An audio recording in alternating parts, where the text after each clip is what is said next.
Buen domingo a todos, hermanas y hermanos. Saludamos de manera especial a quienes nos siguen por los diferentes medios de comunicación, en clínicas, hospitales, en sus hogares.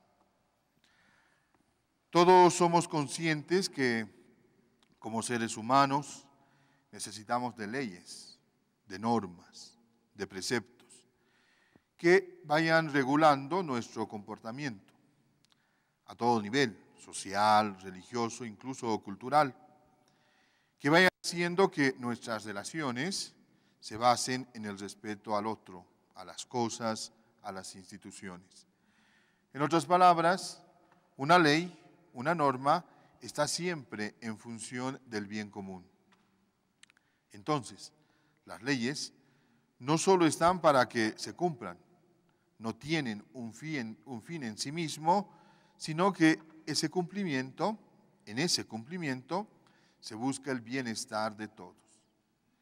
Esta manera de concebir la ley nos ayuda a comprender por qué para el pueblo de Israel eran tan importantes las leyes, por qué era importante su cumplimiento. Pues de algún modo las leyes ayudó a que como pueblo vivan bien. Es por esa razón que el pueblo de Israel, tanto en el ámbito social como en el ámbito religioso, tenía muchas leyes. Por eso Moisés, que dice en la primera lectura, este es el mandamiento y estos son los preceptos y las leyes que el Señor su Dios ordenó que se les enseñaran a practicar en el país que van a tomar posesión. Por eso, escuche Israel y empeñate en cumplirlos, así gozarás de bienestar y llegarás a ser muy numeroso en la tierra que emana leche y miel. Aquí una primera reflexión. No pensemos que las leyes están en función del bienestar de unos cuantos. No pensemos que las leyes son buenas en cuanto me favorecen o favorecen a un grupo que busca intereses personales. No. Cuando pensamos así, pasa entonces que empiezo a cumplir aquello que me conviene, aquello que me mantiene en privilegios, aquello que me mantiene en el poder. La ley está para el bienestar de todos, aun cuando ésta cueste llevarla a cabo, aun cuando sea difícil su cumplimiento. Debo pensar en los demás. ¿Y cuál es la ley que se nos recuerda en la primera lectura? Dice el texto, amarás al Señor tu Dios con todo tu corazón, con toda tu alma y con todas tus fuerzas. ¿Qué significa esto? Significa poner en el centro de nuestra vida a Dios, poner en el centro de nuestras acciones, de nuestras decisiones, a Dios, a Jesús. Aquí una segunda reflexión. Hagámonos una pregunta. ¿Qué hacer para que Dios, para que Jesús se convierta en el centro de mi vida? Aquí quisiera recordar lo que el Papa Francisco nos enseña al respecto. Nos dice que para que Jesús sea el centro de nuestra vida, debemos reconocerlo, adorarlo y seguirlo. Conocer a Jesús, reconocer a Jesús. Debemos buscar siempre tener una experiencia de encuentro personal con Él. Queridos hermanos, Jesús es más que solo datos, que solo hechos o dichos, que puedo aprenderlos incluso de memoria.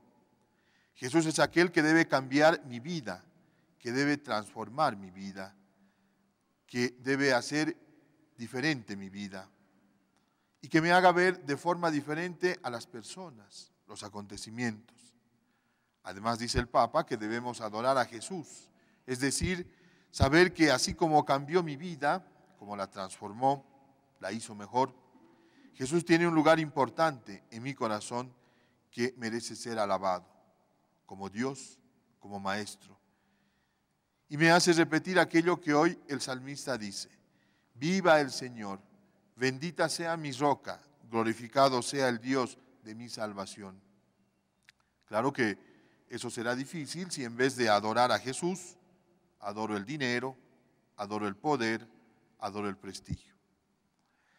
Pero también nos enseña el Papa que debemos seguir a Jesús. Seguir a Jesús es hacerse discípulos de Él, es aprender de Él, es hacer lo que Él hizo, es pensar como Él pensaba.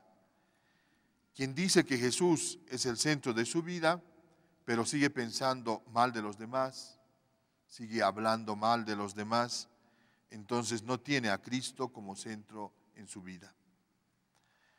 El Evangelio reafirma aquello que hemos escuchado en la primera lectura. En este caso, es Jesús que, respondiendo a la pregunta de un escriba, ¿cuál es el primero de los mandamientos?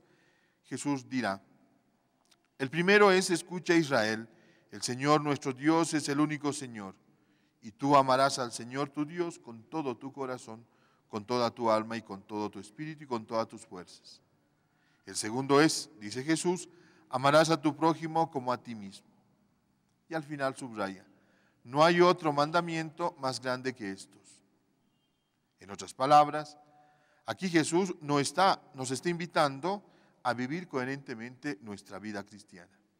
Es decir, que así como amamos a Dios, ese amor debe ser reflejado en el amor a los demás.